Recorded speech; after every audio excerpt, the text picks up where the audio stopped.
Welcome, everyone, to another episode of Made in Bartlett, a program dedicated to the primary industries of Bartlett and economic development. Well, my name is John Threadgill, and I'm with the Bartlett Area Chamber of Commerce. I'm Keith Grant with Grant Company, Builders and Realtors in the Memphis area.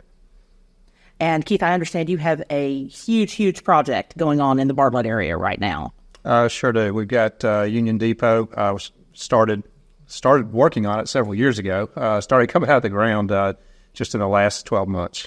Oh, that's awesome. Mm-hmm. That's fantastic. Well, I'm curious to know how you came about. Because, so for everyone who's not familiar or who is familiar, it doesn't matter. So I've been out in Bartlett, the chamber there, for quite some time. And the Baptist Children's Home had 70 acres. They're located in probably one of the most premier spots in Bartlett. And then they decided they wanted to close it because the orphanage business or the orphanage concept has kind of changed a little bit over the years. But anyway, that property became available. Mm-hmm. And obviously, my background, Chamber of Commerce and economic development, I wanted to make certain that that property was purchased by a developer who was going to go in and add value to the community. Because I don't know how many people realize this, but with Baptist Children's Home there, that 70 acres was not subject to property tax. Okay, so there was no revenues being generated for the city of Bartlett. Not that that's a bad thing, but you'd want somebody to come in, convert that 70 acres to land that could be productive and an asset to the community and could generate revenue for the city. And luckily, that's what's happened. But Keith, to get there, I'm just curious, because you got the inside story, and I don't know how much of it you want to share. Yeah. But could you kind of give us a little story there? If I can remember all of it. But going back in time, we actually had this property under contract 3 years prior to anyone ever knowing anything. And we, after several meetings, realized there were too many challenges between the sewer issues that were ongoing and even a PD ordinance. There was not a mixed use ordinance or a special use permit in Bartlett yet. And we ended up letting the contract go because we just couldn't make that work. Several years later, had another friend in the industry came to us and they said, we have this under contract and there might be an opportunity to get some funding for the sewer. And by the way, they passed an ordinance now, or an ordinance that allows for a special use permit on it to do mixed use on the property. And so we were going to partner with them at one time. And as we worked through it, they realized real quickly that that we were better suited to just run the whole project on our own. And so we took over the whole project. They stepped away from the project, and we continued from that point on. And that's when we started meeting with the city, and Mayor McDonald had worked with the Board of Mayor and Aldermen passing the special use permit that could be allowed on the property. And quite frankly, it was a really good vision for him to be able to cast that for the city, because in a lot of cases where we've looked at other projects like this, it could take you 12 to 18 months or more to get approved. To a special use permit, you simply you serve public notice, you go to the Planning Commission, and from there you go to the Board of Mayor and Aldermen, and you've got your permit at that point, or zoning of sorts at that point. We were on a short timeline because of having not been the original people on the contract to get this done, and the Tennessee Baptist Children's Home needed to have this closed by the end of the year, and I believe this was 2021 at the time. So we actually started the process in October, and I've never had a project go this well. But in a matter of basically the first application was the first or second week of October. By the end of December, we had all of our zoning in place and the TIF approved through the county commission. And all of that was due to working with the staff and Mayor McDonald and the aldermen that were in office at that time. But it was they were very helpful in getting it approved. The staff was very helpful in getting us through the process, and just made it a very easy process at that point, and we got it closed because of that. But back to your Tennessee Baptist Children's Home, you wondered why they what they were doing, they do a lot of they were doing there and continue in Millington to do a lot of good things, because what they do is they bring children in that are in problematic homes. And they have parents that come in and volunteer, bring their own families that stay out there on a short-term basis with 7 or 8 children in the house at a time. What they found, though, is over time, that property was a lot to keep up, and had a lot of grass to cut and a lot of maintenance out there. At one time, they were raising their own. They were farming their own food. They had even livestock out there at one time. This goes back many, many years, but this is stories that I heard from them. And they said what they found is they're better off taking the money they were pouring into that and allocating the resources just into Millington with the same number of kids. And they're also, the other thing that they changed was the model, the way they work with children is they're, rather than the families coming out to their site and serving the children, they're almost acting like in a fostering type situation where they're helping place kids into people's homes now. So it costs the Tennessee Baptist Children's Home less money, but they can be more effective. So.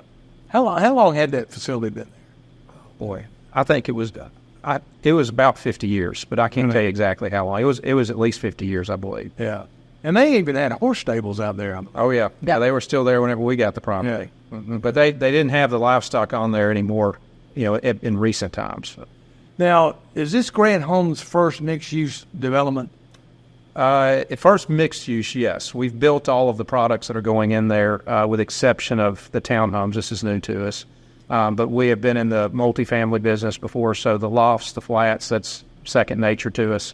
And obviously the single family development is, we do a lot of that. So yeah. Our family's been in the commercial sector some. This worked out really good. The challenge with commercial is you need the rooftops right around it to make it sustainable. A lot of the properties nationally that are being redone today that were all retail are coming back in and encompassing multifamily into it, where you can put a lot of families in there. Yeah. And as I've shared with friends of mine, this is 70 acres, but we're actually bringing about 600 or 700 families into that 70 acres. Oh, wow. So we'll have, it's well over, I think it's close to 1,500 to 2,000 people actually living on the property when we're finished. Oh, that's impressive. And you'll have, as we've already got a commitment from Belly Acres, and they're going to be setting up there. And then we've got another couple more leases we're working on. But you'll have retail right there that can be supported by the people living within the community. That's fantastic. Yeah. Did y'all, I'm sure you did your homework to find out what's going on nationally in this whole mixed use trend that we're seeing? I wouldn't say I did my homework nationally. I've worked in Bartlett a long time. I knew I knew that there was a need for every product that we're putting in there, and that's just through our experience in it. There is a shortage of new homes in the Bartlett area. Right. We also know that there's also, when it comes to like the townhome community, we know that there's a need for seniors in the community, as well as young families in the community, and that serves that need of a place that they can buy at an attainable price, and have all the amenities that a single family residence has. And we knew that there was a need for some new commercial in that area that could be sustained by the people living there. So when you look at the multifamily side of it, you really only have 2 or 3 areas that you can go and rent in Bartlett unless you rent a house. And quite frankly, I'm a believer that you should be renting it's a lot easier to control a community like that and provide amenities to someone than it is trying to rent individual houses to someone. So I think it helps the community overall to have that combined into one area where you can offer so much to the people that do live there, but keep the property up really nice all the time at the same time. In the makeup of the development, you got the lofts, the apartments, or you call so the lofts are what right now we're building the flats. Okay, and that's, what's the difference between a flat and a loft? The lofts are going over retail. Okay, so that building we're in the design phase right now. And that's where Belly Acres will be going on the ground floor. Is that the thing we're seeing right now? No, no. Okay. So on the other side of Union Depot Drive, so when you turn, there's a stoplight that's going up that you've seen the post for. When you turn there, that's Union Depot Drive. And so when you go into the drive on the left is going to be the Westerly, which is the flats that we're putting in. There's 337 units in there. And then on your right, there's going to be a building that's just as large that will have 81 or 82 lofts above retail. And so we'll have Belly Acres in the ground floor. They're going to have an outdoor eating area, but also an indoor area. And so the retail will be up the right side as you come in up Union Depot Drive. So what are we looking at right now? That's the westerly. The westerly, which is It's the flats. the flats. So when flats you look straight ahead, that's the clubhouse. So it's a leasing office and clubhouse, and out back there's a pool. Inside there's a fitness center.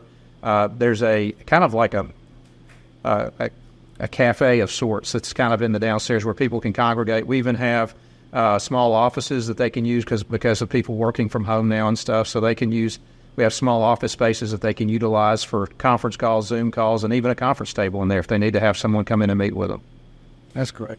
So I take it a flat is that this basically like 1-bedroom apartment, 2-bedroom apartment? Or 1, 2, and a few 3-bedrooms. 3-bedroom, it's, okay. About 35% of them are 1-bedrooms. About 60% are 2-bedrooms, and just like 15 of the 3-bedrooms. Okay. Was that a 2-story or 3-story? 4-story. 4-story. 3 and 4-story. We have. So I mean, this is what will make the property really nice for some that are interested. So the 4-story buildings actually have access controls into the buildings. So you have gates to get into the community. Once you get into the community, you'll have through your phone be able to get into the doorways themselves are all locked going into the corridors. So you'll have access controls to get into the buildings themselves, and only the people living in those buildings can get into that building.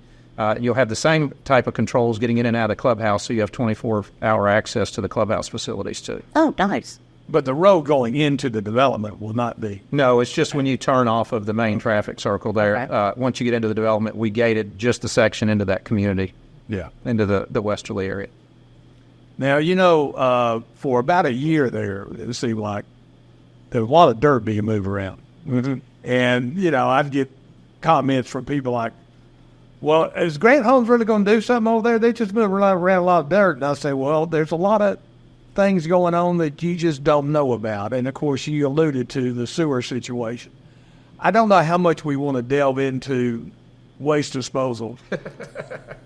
But, it's very important, folks. In economic development, if you don't have sewer, you're not going to have much economic development. And that was the biggest hurdle I think y'all were looking at, because you got by the ordinance pretty quickly, but the sewer situation, you want to delve into that? I can hit it pretty quickly. It's not a big deal. It's and it's not as bad as you might think it is when I talk about it. But the bottom line is the city of Memphis and Bartlett has infiltration problems where during rain events they have leaks where rainwater gets into their sewer system, maybe through a manhole or other types of devices to get into there. So when you have a rain event, you have too much sewage going to the city of Memphis. Memphis has the same problem, and it's just backed up, and they said, we can't handle any more of that. So you have to come up with a solution to stop that during the peak rain events. Well, basically what we've done is we said, we're going to intercept this line that goes to Memphis. We're going to divert the top water off of it, which is the liquids, off the top of it, and divert it into these 600,000-gallon structures over at Union Depot that are 35 feet underground. And wow. And so we divert which is hopefully the rainwater that comes off the top. It's the top liquid part, diverts into those structures, and then we have a telemetry system that'll pump that out back into the system when it's not raining, and in off-peak hours in the evening when there's less sewage going out. So the city of Memphis said, you know what, under this scenario, we can accept that. And so it was an engineering feat to figure it out. We're still working on that. We got it figured out. We just got to make it work now. So. Well, my hat's off to you for that. Yeah. Oh, absolutely. I mean, that was a big deal, and that was the concern that we all had. And I know Mayor Parsons has been working with y'all very closely, his department, John Horn with engineering. I mean, y'all have got a good team there, I think, so. Yeah, we do. And, I mean, like I had said earlier, what's nice about working in Bartlett is that you've got a line of communication open with everybody there. Yeah. And, I mean, it starts with the mayor's office, but you can tell that the culture carries all the way through every department. And they've just been very willing to help and work with us. And when we have problems or issues arise, they help us resolve them quickly. So in a project like that, you've got so much money tied up, you need people that'll step up and help you. And I think I often compare it to when you're working with some cities. Some cities look at a problem and they say, and they approach it as, how can we help you solve that? And others say, you have a problem, go figure it out. Yeah. And that's not Bartlett. Yeah. Bartlett, we'll look at it and say, we've got an issue, we understand it, let's help you work through it. And it's just been a continual attitude of that as we've worked through every phase of the project. And speaking of dollars, this was the largest, or is the largest private investment in the city of Bartlett that I'm familiar with. Mm-hmm. I mean, almost $200 million by the time it's over. Oh, goodness. Yeah, I think you're right. As you get into right now, just the infrastructure work we're doing is $30 million just on the phases we're doing now. Doesn't include the vertical construction that's going on. So, but when everything is said and done and all the commercial is built out and everything, it'll be over $200 million. Mm-hmm. That's a big hit for Bartlett. Oh, absolutely. Yeah. No, it's been exciting. I drive by sometimes and see it. And I was like, oh, wow, it's coming down, and here's this now. So that's fantastic. So is there a phase 2 for this one, or is it once it's all built so right now what you're looking at is the first phase. Okay. It includes the flats, the lofts. Even though we have the pads there for it, we're not starting those yet. Okay. And that's called station lofts is what that's going to be called. Okay. But that'll be coming in probably the end of next year is when we'll start that. Okay. But you'll see townhomes starting to be constructed in 2 or 3 months. And then you'll see another 2 months, you'll see the single-family homes start in the back. That's the first phase of the single-family. Okay. We have 2 more phases after that. And there will be a connection to Kirby Whitten, is that correct? That's correct. Okay. Oh, okay. There'll be and that's where the light's going to go in there? No, the light's actually on Highway 70. Yeah, right. Yeah. Okay, so Kirby Whitten, there will be no light. That's correct. Yeah. Okay. And the intent behind that is as you develop mixed use, one of the things you consider are the surrounding properties. Right. So when you have residential, it just so happens Kirby Lakes is where I built my very first house when I was in college. So, so I was very familiar with it. But the idea is with mixed use is that you increase the density or you increase the use to commercial as the farther you get away from the residential. So you try to soften that as you go back to the residential. So as we get to the back of the project and you adjoin the adjacent properties, we've softened that one with buffers that were required to go around there, but also you have a single-family detached more in line with what they have. And so as you go out to Kirby Whitten, there's no commercial out there. Yeah. People can come through the community, but it's not as likely because you've got narrower streets. You know, it's not like just taking Kirby Whitten around to Highway 64 and then to 70. It'd be a lot easier. right. But yeah, that's kind of the intent. And as you design a mixed-use development is to try to put the most intense stuff up front and then kind of soften it as you go back towards or tie into whatever the adjacent properties are. And how many single-family homes are you going to have? I think it's 150 to 160. I can't remember exactly. And the average price for these homes? I would say it's probably going to be 450. Okay. And square footage? Yeah, that was my next question. I was. Let's see. Right now, we're going to start at probably 2,000 and go up to about 2,600. Oh, okay. So about 200 a foot. I mean, that's really what you're going to end up. Is that what the market's going for now? We're seeing that in parts of town, yeah. So you'll see it probably start at 180, go to 220 a foot, but the average will be around 200. So are there any other similar type developments taking place in Shelby County? Well, I mean, there's been some that have been talked about in the news. I mean, there's a piece I think they've talked about up in Arlington, the Hawthorne development that's out there. Yeah, that's out at I-40. There's also I've looked at some stuff that's close to this out at Millington that's similar to this. You've also got in Germantown the smart growth areas. Yeah. So really, they were the first ones to bring that forward, that concept, and I think it's been very successful. There's people that oppose it, and there's people that are highly supportive of it. And I think when you see the finished product that they've put out, like in Germantown where it's finished, or mostly finished now, at Neshoba in Germantown, it's been very successful. It's a very nice product. They brought nice restaurants in, got good hotels chains in there, got a nice mixed use, a lot of residences living out there now. So it's proven to be very successful over there. And I just feel like the Memphis area, as you see, actually another one that's been approved is one that Billy Orgle's doing over at Kirby and Poplar at the old Care 4. And, okay. And so that's got... Is Care 4 mixed use? Yes. I didn't realize. Yeah, Care 4 is going to have hotels and multifamily, and they're going to have office and commercial. So, Speaking of hotel, do you have any plans in your deal for hotel? No, we haven't had any anyone express interest in a hotel there yet. Okay. Yep. I think we have it as a use, but I haven't really considered it much. So Okay. I always assume the hotels want to be a little bit closer out to the interstates. Yeah, that's true. Yeah. Yeah. You happened to mention that you said like you built your first home like out in Bartlett when you were in college, and I take it. So does your family business have like a long history with Bartlett or the Bartlett community? Oh, or? yeah. It's so it goes. My grandfather started in 1947. Oh, wow. And he was building in Fraser. He moved and built in Raleigh and in Bartlett. He retired about the time I got into it in the mid 90s. Okay. He developed actually all the land behind City Hall. A lot of the land, not immediately adjacent, but back to. Not Yale. What's the next one that goes? Yeah, back to Yale Road. Okay. He developed all the land all the way back to Yale Road. And then my father and uncle built a lot of that out. When I was in high school, I was framing houses over there. So that was kind of my area to go. I had to be there at 5:30, and we'd work till 2:30 because it was so hot and take off at that point. But anyway, they built, my dad and my uncle built most of their career out there. My dad's still in the building industry.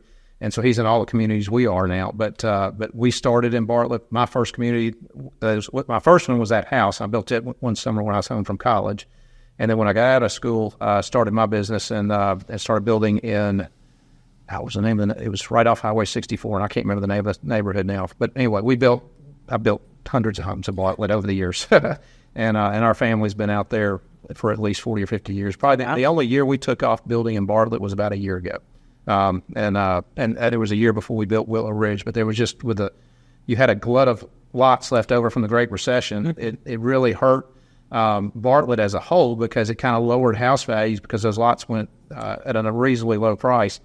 After all of that got worked out, all the values started coming back in Bartlett and have come back up very well. A lot of people, Bartlett is very well positioned because they're in the middle of Shelby County, so we have people coming down from Millington and at the naval base wanting to buy homes in Bartlett.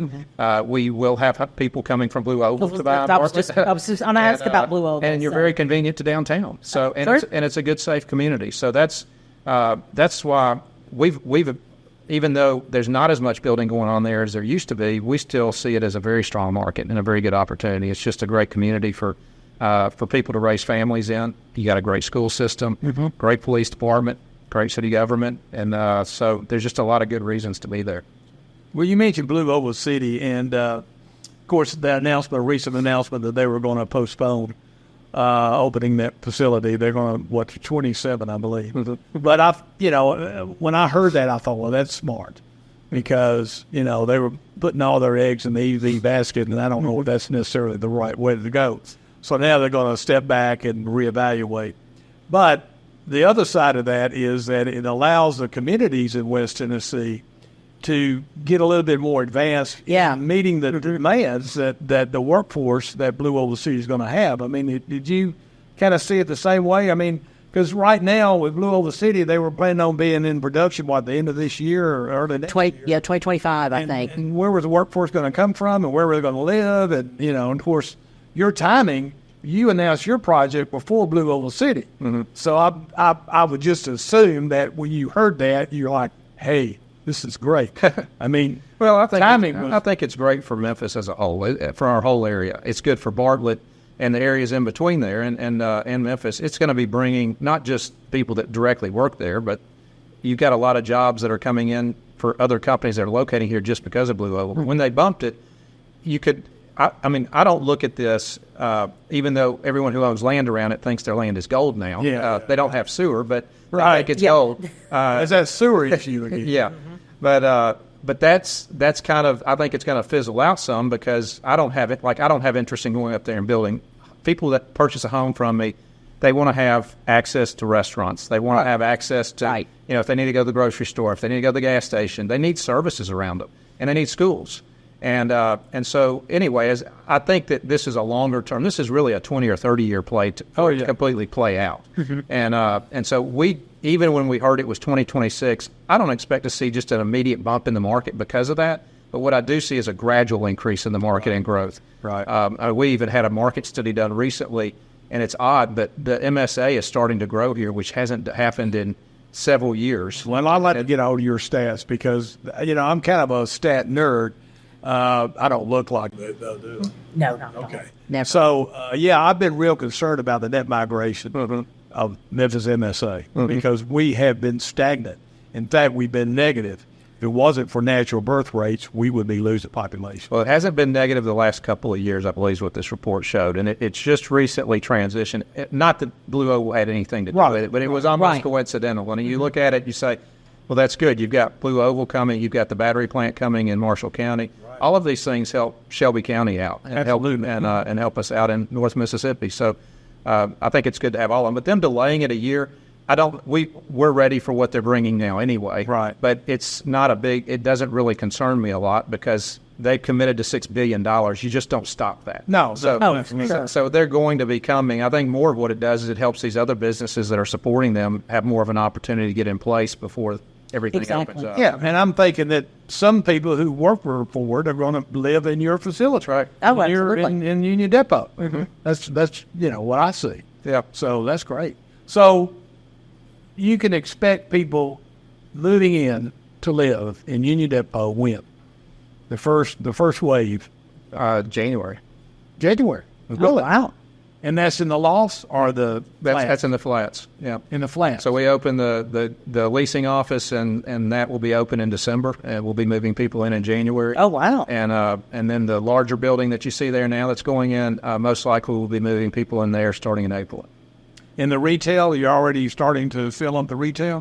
With the retail, so the out parcels that we have, we are going to develop that ourselves other than just pad ready for people to Okay, acquire. so let's explain to the viewers what we're talking about here. Yeah. So your development, you own all the land up to Highway 70. Yes. But you're not going to develop that. So what I'm doing there is I have 5 sites there that retail establishments like restaurants, banks could acquire and build it out themselves and own it there. So we will not. They'll be part of our overall association that manages, because we have a business association that will encompass all of this for the common areas.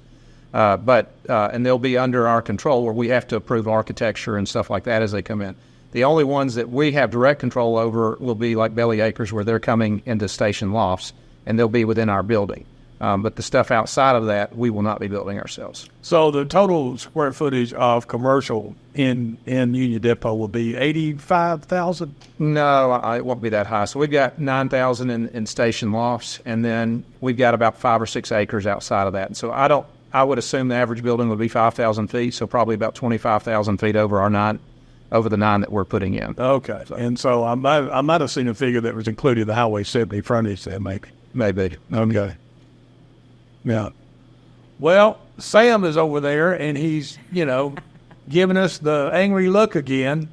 So, Delynn, you got any other questions for Keith? No, I don't. I really am glad that I was here and got to learn so much about this wonderful development that's coming to Bartlett. So, Keith, do you have anything else you want to share with our viewers about Union Depot, about who to call and what to do if they are interested in downsizing or living there? Well, we have a link on our website right now, which is grantnewhomes.com. So, and once you go to grantnewhomes.com, you should be able to find Union Depot, and there's a place you can click on for more information. In the next 60 to 90 days, you'll see a lot more information coming out. That'll be providing information on all the townhomes and the new homes that'll be available at that point. So, and you come to bartlettchamber.org as well, and we'll have some information on our website as well about that. Delynn, do you want to close it out, or you want me to? go ahead, sir. Well, on behalf of First South Financial, who made these podcasts possible, and Sam behind the camera in D2 Media, we want to thank y'all for joining us. This was a joint video for Made in Bartlett and Heartbeat of Bartlett. We want to thank our guest, Absolutely. Keith Grant, for coming and sharing his time with us to tell us more about Union Depot. Very exciting for Bartlett, and we appreciate it, Keith. Thank you very much. Right, thank you. And I guess that's it. Right, Sam? Yay! Okay.